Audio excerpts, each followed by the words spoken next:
right, y'all, it's me again, the Rock Doctor, coming at you live. This time I got you some advice, and here it is. If all you do to learn to play is watch us YouTube guys, I'm telling you, you're screwing up. You are! So what am I talking about? Here. What I've learned over the years, and then right off the bat, because I'm so old that the internet didn't exist. You couldn't even find tab anywhere, really. That's how old I am. Anyway, so it was up to me and albums to figure stuff out. So what I'm saying is the struggle involved with trying to take a song apart to learn it. Whether it be the chords, the licks, all of that stuff. The struggle involved with doing that will ingrain all of that into you, where things are on the guitar.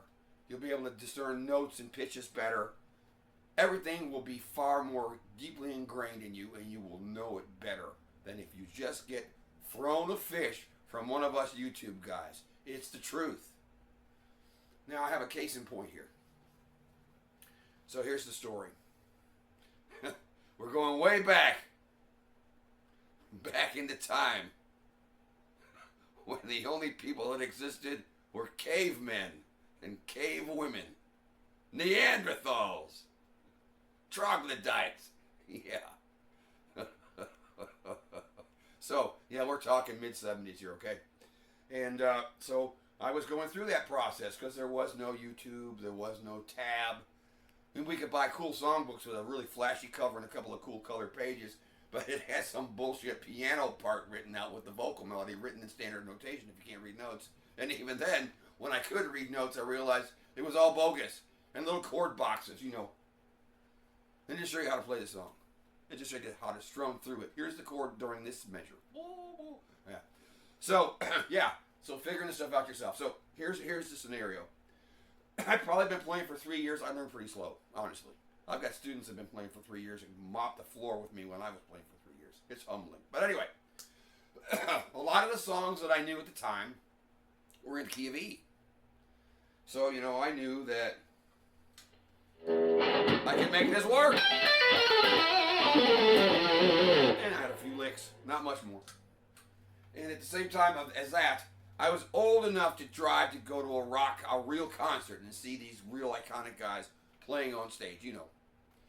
And what I noticed was these guys, they could play up and down the freaking fingerboard effortlessly. And I couldn't find a teacher.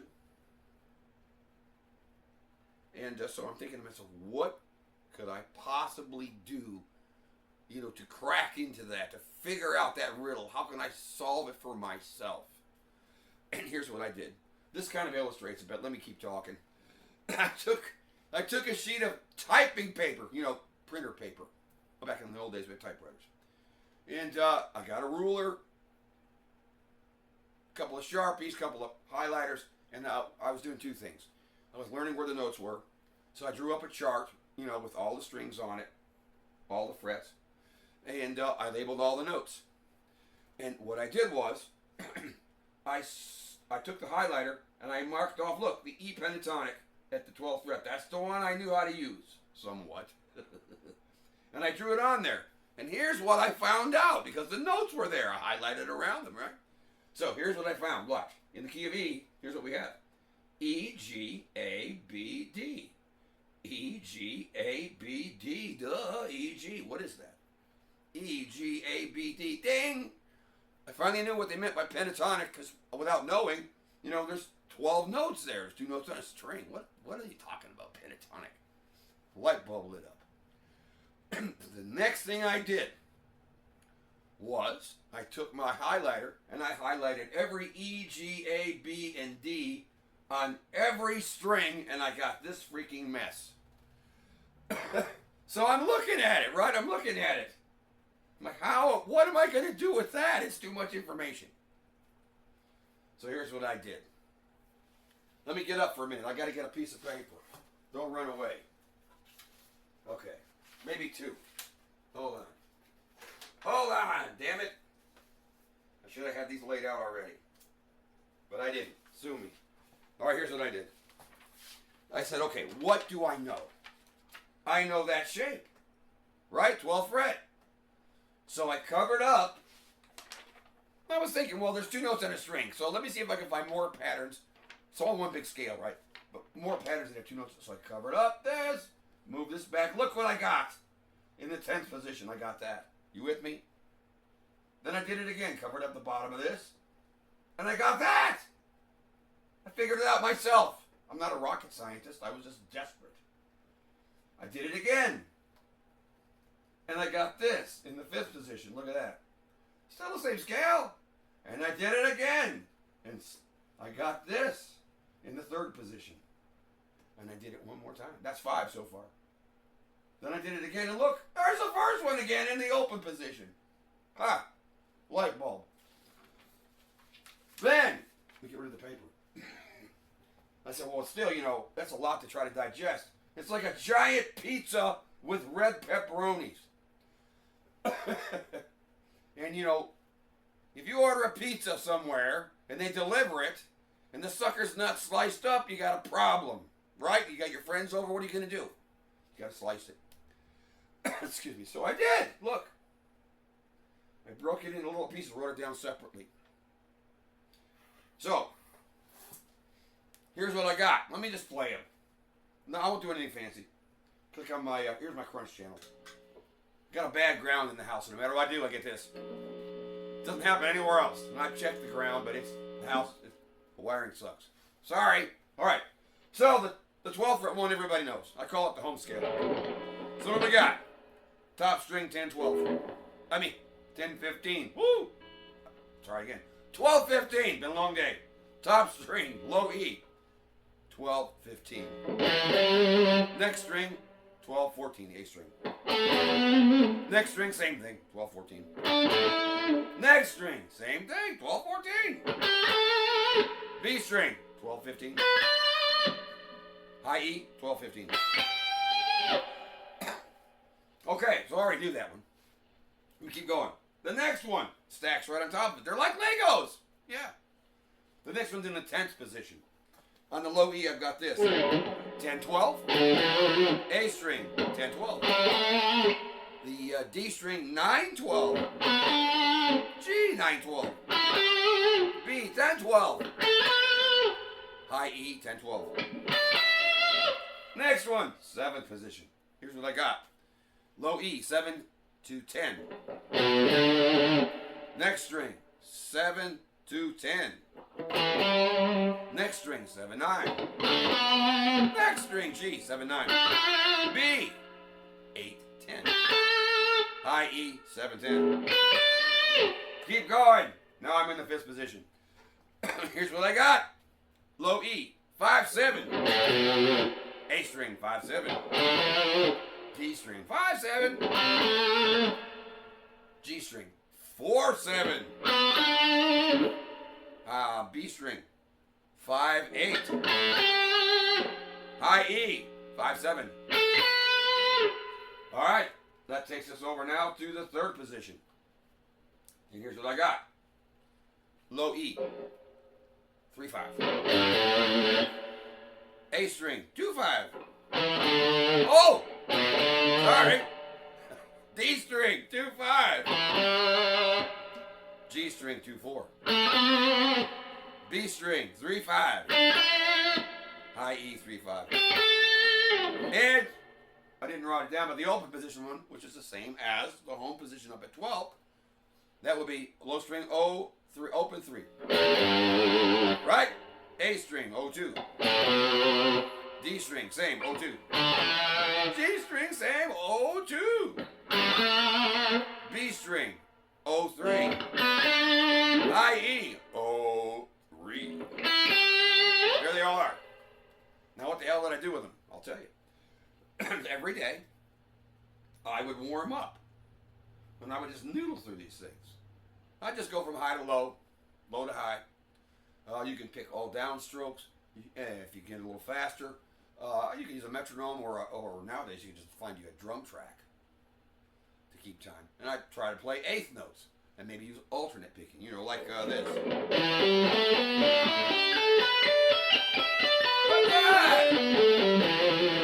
And there's other things you can do, sequences, you know, and so forth. But I won't play all that here. But go through them all for a few minutes. However long, till you're sick of it. Okay, then the next thing I did, I would pick one to noodle with. Yeah. I'd turn on a song, play along with the song, just jam over the whole thing that was in the key that, you know, I was in. And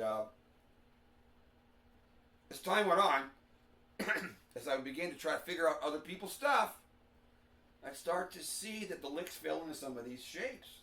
So that kind of helped me. What else? Later on, when I learned about the major and minor scales and other scales, I did the same exact thing. Myself, I didn't learn it out of a book. And I did the same way. The diatonic scale, you know, I labeled all the notes, sliced it up. The diatonic scales, major and minor, there's 7 different notes, so there's 7 different shapes. And I did the same thing with that. I did the same thing with arpeggios. I did the same thing with everything, chords, everything. And over the years, all of that coalesced into one big thing. For example, let me go back up here again. Okay, there's E pentatonic home position. Well, in my mind, depending on the genre I'm playing, though, if I'm playing blues, I'm not going to do what I'm about to do. But there's a major scale there, G major.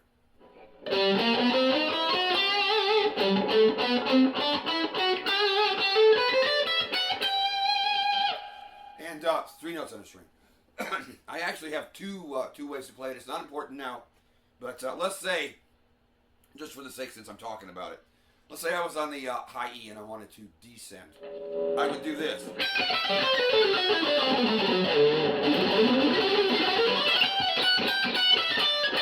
So I ended up here way on the low E back at 10. Okay? That's one way I do it. I'm not going to write it down. It's not important now. I'm just talking about it. All right, the other thing I might do is if I start low and work my way up, watch what happens. I use another finger. You go all the way up to 17 on the high E.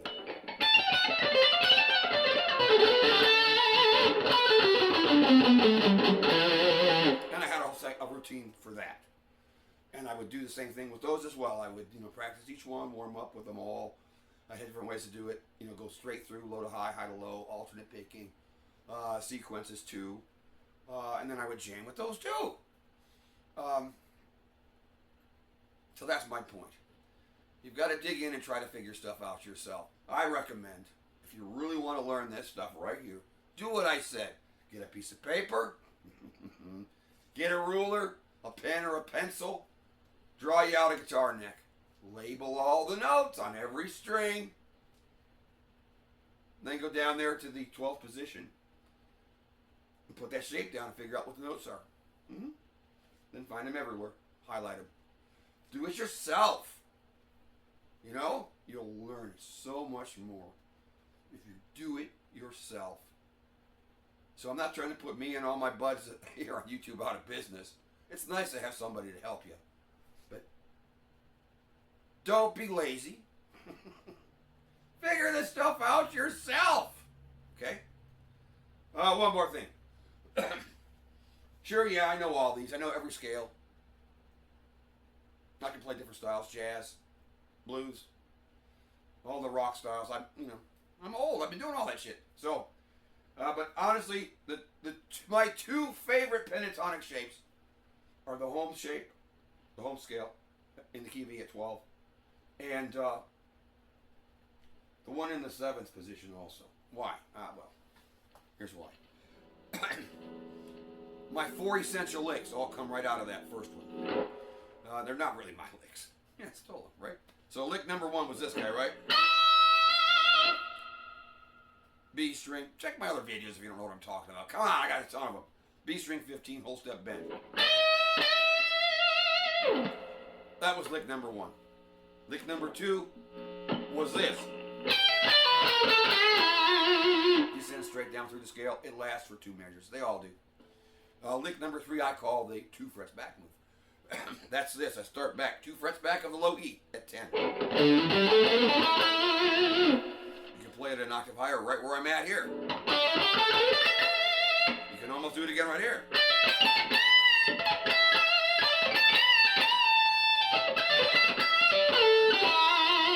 So there's the 4 essential licks. Look at the other videos. Come on. Now, so I like that a lot. Now what happens if you know all that and all the licks? That gives you this much neck to play. That's a lot. Now guess what? The other one's right here, look. And now, in the 7th position, I focus on the E note. Forget about this string for a minute. Listen, the scale's the same, look. It's this. Now when I get to the next string, it's right next door to the D, right? But now over here, watch what happens. Oh shit. You gotta move up because of the tuning, 1 fret. So what have I got there? E string 7-10, D string 7-9, G 7-9, B 8-10, high E 7-10, and the low E I left it out, but it's 7-10. I left it out because you lose focus on the tonality of E. If you start there, I'm not saying you can't use it, but I just left it out. All right, now again, the 4 essential licks. The first one now is here. 10 on the high E, then when you bend it up, it's an E note. It's a good little lick. It's hard to make it sound right. Lick number 2. I had to change it, but here it is.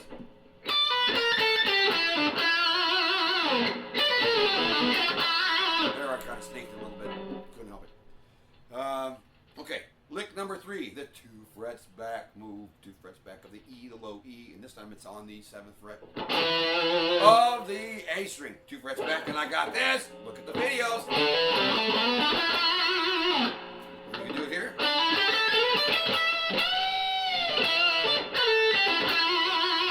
Okay. What did I leave out? Lick number 4. B string, that was 10. Bent 3 times. I forgot to do it over here. G string 14 bent up. Find the other videos and reference them. Now what does that do for us? Well, if you have, those are my 2 favorite ones. So let's think about it. The 7th position one yields this much space. 5th fret. If you take it up, 7, 5 I should say, 5 to 12, you can cover all that with something that makes sense.